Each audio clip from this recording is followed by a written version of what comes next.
एक घने जंगल में रानू चिड़िया अपने दो बच्चों के साथ रहती थी।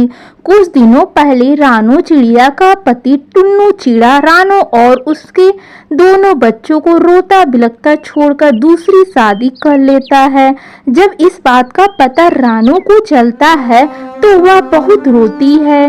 गुड़िया के पापा, आखिर मुझसे ऐसी क्या भूल हो गई जो आपने दूसरी शादी कर ली? मासूम बच्चों को देखकर भी आपका दिल नहीं पसीज रहा है। अगर मुझसे कोई भूल हुई हो तो मैं उसके लिए आपसे माफी मांगती हूँ। दूसरी शादी करने से पहले आपने हमारे बारे में एक बार भी नहीं सोचा क्या होगा हमारा आपके बिना। रानू ने अपने पति को समझाने की बहुत कोशिश की, लेकिन उसके पति ने उसकी एक नहीं सुनी और वह वहाँ से चला गया। बेचारी रानू चिड़िया अब अकेली हो गई थी। उस पर अपने दोनों बच्चों की जिम्मेदारी भी थी।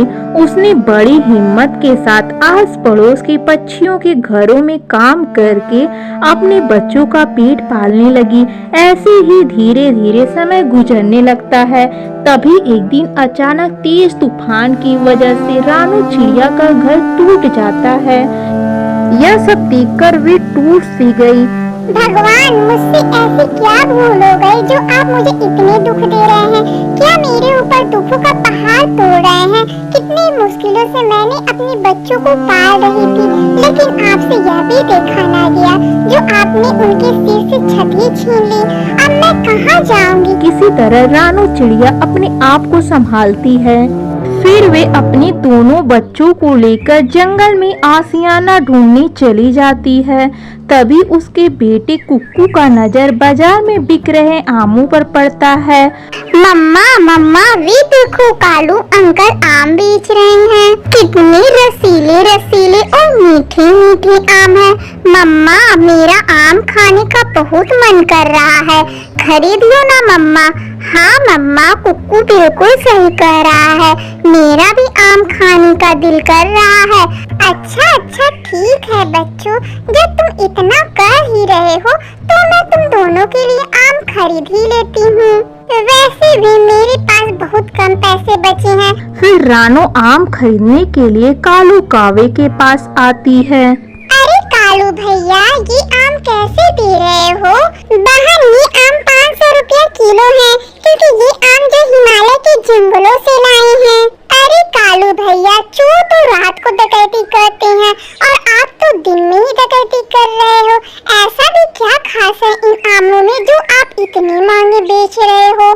कहा ना कि ये हिमालय के जंगल के आम है, इसलिए इतने महंगे हैं।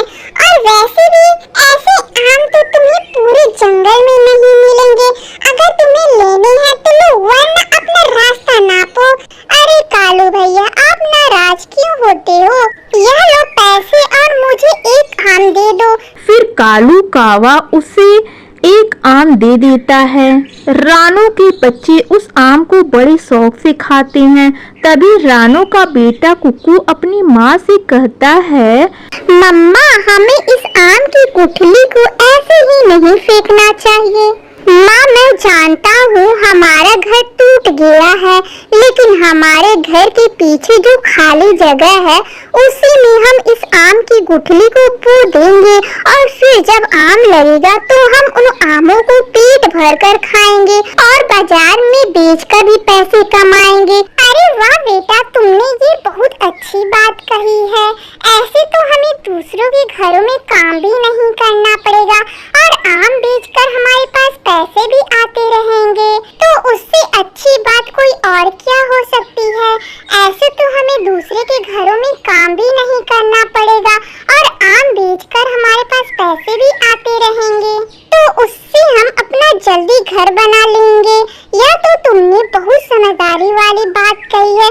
चलो अब हम इस गुठली को बो देते हैं। फिर उसके बाद वह तीनों मिलकर उस गुठली को अपने घर के पीछे वाले आंगन में बो देते हैं। वह आम की गुठली कोई मामूली गुठली नहीं थी, बल्कि वे जादुई गुठली थी। अगले दिन रानू चिड़िया अपने दोनों बच्चों के साथ अपने आंगन में आती है तो वे हैरान हो जाती है, क्योंकि इसके आंगन में बहुत बड़ा जादुई आम का पेड़ लग चुका था।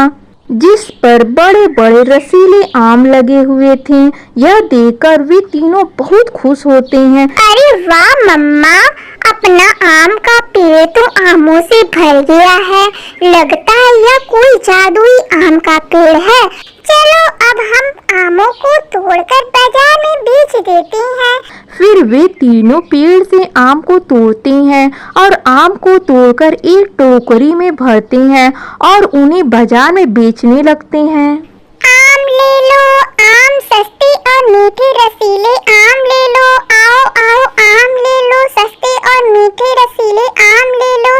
यह सब कालू कावा देख रहा था और फिर वे उनके पास आता है। अरे तुम इतनी अच्छी किस्म के आम इतने सस्ते दामों में क्यों बेच रही हो?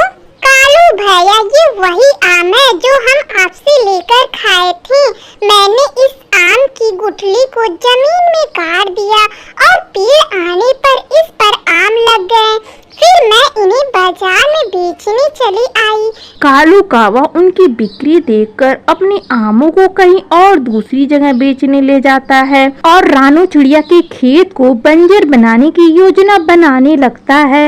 मुझे कैसे भी करके इस रानू चिड़िया को मजा चखाना होगा, नहीं तो यह मेरा धंधा चौपट कर देगी। मुझे कहीं से किसी जहरीला दवा का इंतजाम करना होगा और इसके खेत में डालनी होगी। हाँ, यही एक रास्ता है, मुझे कुछ तो करना होगा। यह कहकर कालू कावा कीटाणु रक्षक दवाई लेकर आता है और उसे छिड़कने के लिए रात में रानू चिड़िया के आम के पेड़ के पास आता है। आज इस रानू चिड़िया का यह आम का पेड़ मैं बर्बाद कर दूंगा। इसकी वजह से मुझे कितनी नुकसान झेलना पड़ रहा था, पर अब और नहीं। फिर जैसे ही कालू कावा वे जहरीली दवा पेड़ पर छिड़कने वाला होता है, तभी उस पेड़ के आम कालू के ऊपर गिरने लगते हैं और उस पेड़ की टहनी कालू की खूब पिटाई करता है। यह सब देखकर कालू कावा पूरी तरीके से डर जाता है। ये मर गया रे, मर गया। यह पेड़ तो कोई आम पेड़ नहीं है, बल्कि जादुई पेड़ है। अरे मुझे माफ कर दो, मैं दोबारा कभी यहाँ नहीं आऊँगा। यह कहकर कालू कावा वहाँ से भाग जाता है। उसकी आवाज सुनकर रानू चिड़िया अपने बच्चों के साथ वहाँ पर आती है। तभी वे जादुई आम का पेड़ उससे कहता है, रानू तुम परेशान मत हो, मैं हूँ ना। मैं तुम्हारे साथ कुछ गलत नहीं होने दूंगा।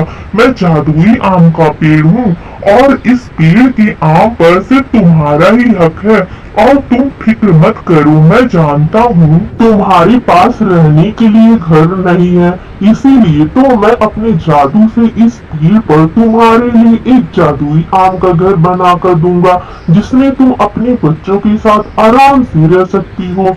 उस घर में तुम्हें किसी भी चीज की कमी नहीं होगी और मेरे पेड़ के आम बेचकर तुम पैसे भी कमा सकती हो। यह कहकर जादुई आम का पेड़ अपने जादू से एक विशाल आम का घर बना देता है, जिसे देखकर रानू चिड़िया बहुत खुश होती है।